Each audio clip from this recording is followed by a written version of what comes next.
నాగార్జున సాగర్ ప్రాజెక్టుకు ఎగువన కురుస్తున్న వర్షాలతో శ్రీశైలం ప్రాజెక్టు నుంచి నీటిని విడుదల చేస్తున్నారు. ఈ క్రమంలో నాగార్జున సాగర్ ప్రాజెక్టుకు వరద పెరిగింది. సాగర్ వస్తోంది. ప్రాజెక్టు పూర్తిస్థాయి నీటి మట్టం 590 అడుగులు కాగా ప్రస్తుతం సాగర్ నీటి మట్టం 504 అడుగులుగా ఉంది.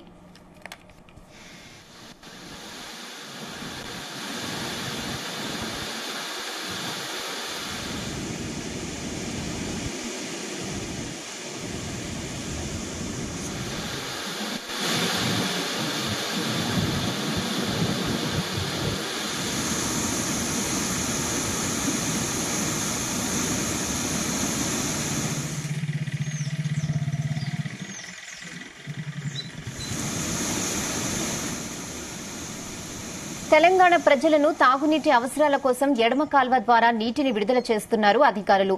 రోజుకు 3000 క్యూసెక్కుల చొప్పున 3 రోజుల పాటు 1 టీఎంసీ నీటిని విడుదల చేయనున్నారు. దీంతో ఎడమ కాల్వ కింద ఉన్న ఉమ్మడి నల్గొండ జిల్లాల్లో తాగునీటి సమస్య తీరనుంది.